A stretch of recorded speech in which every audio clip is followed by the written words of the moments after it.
Lidia, muchísimas gracias, amigos de Como Cada Mañana. Ya estamos listos. Edmundo Sánchez, nuestro coach de vida aquí, está listo para ayudarnos a entender mejor algo de lo que hemos estado viendo las últimas semanas. Bueno, este fin de semana ya vimos el tema de este multihomicida, 50 víctimas en un solo ataque de furia. Fue un ataque de furia, fue un acto planeado, fue un acto terrorista. Bueno, no sabemos exactamente a bien qué fue, las autoridades todavía tienen que dilucidar ese asunto, pero lo que hoy vamos a hablar es de las víctimas, de los deudos de las víctimas.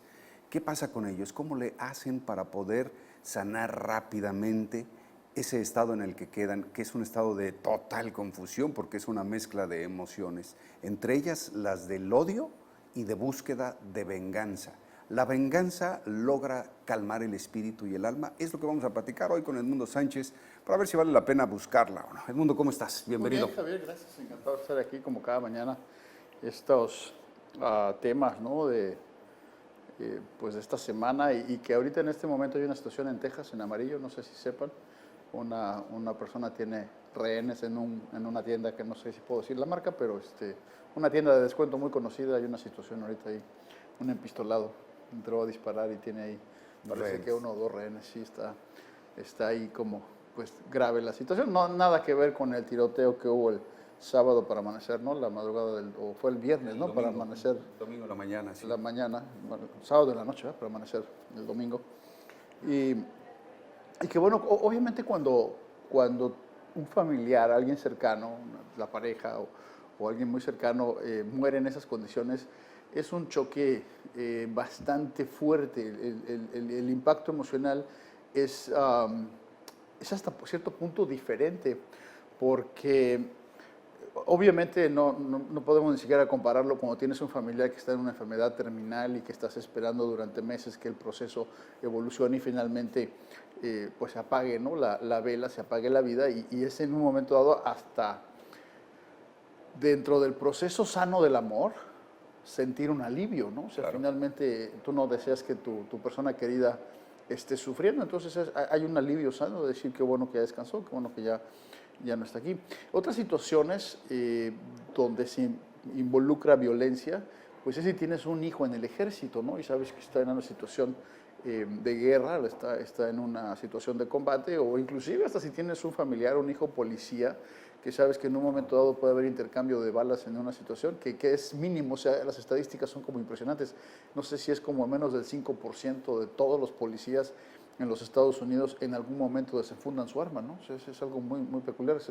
No es como en la televisión, ¿no? Que vemos que cada episodio tienen que sacar las pistolas. En la realidad es como, te digo, solamente creo que el 5% de los policías en algún momento, una cosa así, o 10% tuvieron que sacar la pistola. Y de esos, nada más como el 10% de las veces, que se convierte como en el 1%, tuvieron que dispararla, ¿no? Entonces, pero de todas maneras, sabiendo que tu esposo, tu hijo, o tu hija, o tu esposa es policía, pues eso es algo que dices, no deja de ser doloroso, no deja de ser impactante, pero bueno, es algo que está considerado dentro de las posibilidades o las opciones. Inclusive metería yo otro elemento en el que tu hijo de 19, 20 años, sabes que va a las fiestas hoy domingo y que chocó en un poste alcoholizado o que un borracho chocó con su carro.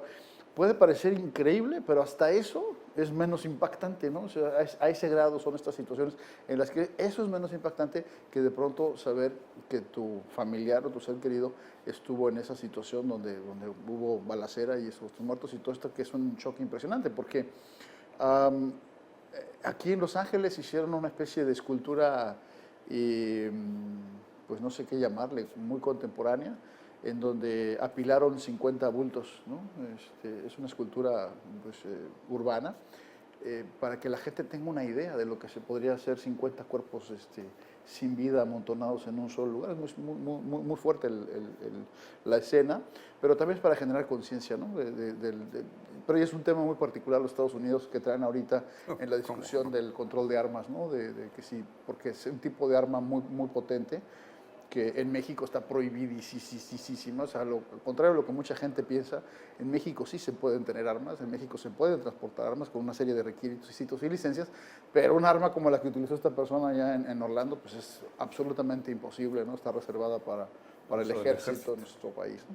Entonces, pero regresando al punto central de tu pregunta, Javier, pues hay un impacto emocional, hay un proceso aquí que es normal en el duelo, primero de negación, después de odio, es una ira que sale, y después viene este resentimiento, y lo que tú hablabas, el deseo de venganza.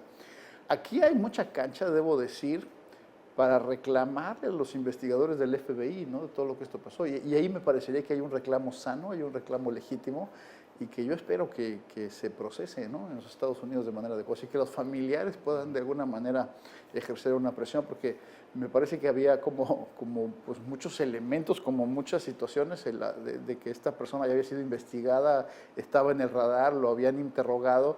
Y dices, bueno, pues si alguien así no se puede mantener a raya, pues entonces los sistemas están fallando. Entonces, agregarle, lo menciono, porque además del impacto, ¿no?, como podría ser el que tu hijo chocó en un poste y se murió, el impacto de lo inesperado, el impacto de lo violento, encima tienes una situación emocional, digamos, contra las fuerzas inteligentes de tu país, ¿no?, contra los sistemas policíacos, porque hay obviamente una falla, hay una deficiencia, y no es como que de pronto llegó, cruzó la frontera y empezó a disparar, sino que esta es una persona que lo estaba pensando y planeando, y te digo, lo había interrogado el FBI por lo menos en 2 ocasiones, entonces obviamente que hay una deficiencia, ¿no? Bueno, pero eso pasa exactamente con los ladrones, homicidas, que el sistema de justicia, por un tecnicismo, deja salir, ¿no? Y Claro. que terminan volviendo a cometer un crimen. Es algo que tienen que trabajar muy a fondo en el sistema de justicia. Pero aquí lo que quisiéramos saber, Edmundo, ¿qué pasa con esa búsqueda de la venganza? La venganza, a final de cuentas, puede resarcir el alma, puede darle paz al espíritu de los deudos cuando se ve que se ejecuta o que se castiga o que hacen que paguen, como la ley del talión, con un ojo la vida de su deudo. ¿Sí funciona?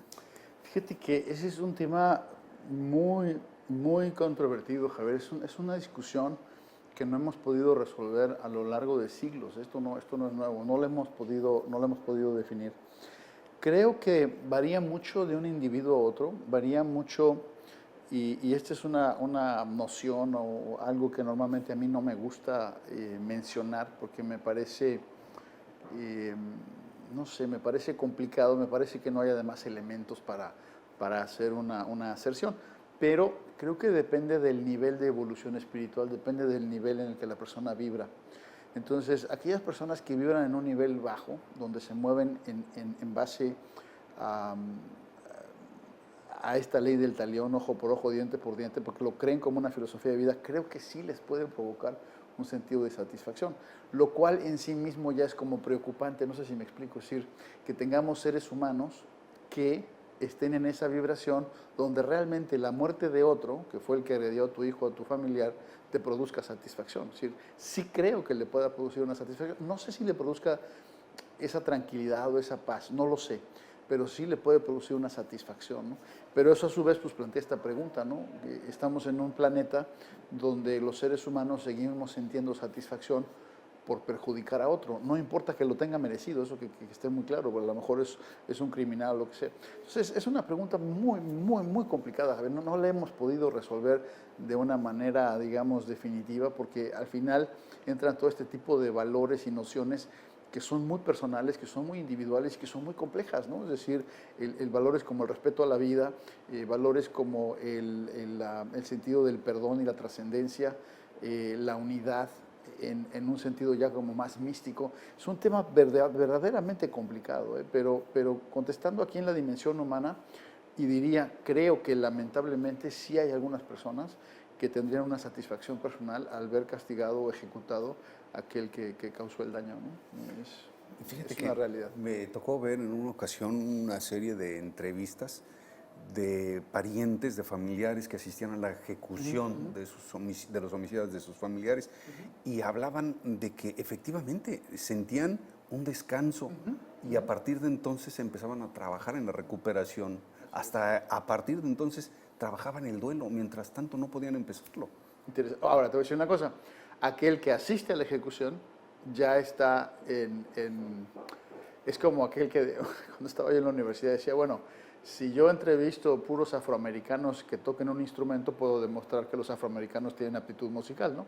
Entonces, estás como sesgando completamente. Totalmente, sí, Entonces, claro. si yo entrevisto a aquellos que van a presenciar la ejecución, pues obviamente son las personas que van a sentir satisfacción, porque de entrada habría... A eso van, ¿no? A eso van, ¿no? Entonces, y los que no fueron, esos son los que habría que entrevistar como contraparte, ¿no? Porque a lo mejor los que no fueron hicieron ya su proceso de duelo sin la necesidad, ¿no? de asistir y de presenciar esa ejecución. Porque además hay una forma de razonarlo que me parece pues también muy sensata, que es decir, hagan lo que le hagan a esta persona, pues mi hijo o mi hija o mi esposo no va a regresar, ¿no? Entonces es como tiempo perdido, ¿no? Y creo que es cierto, ¿eh?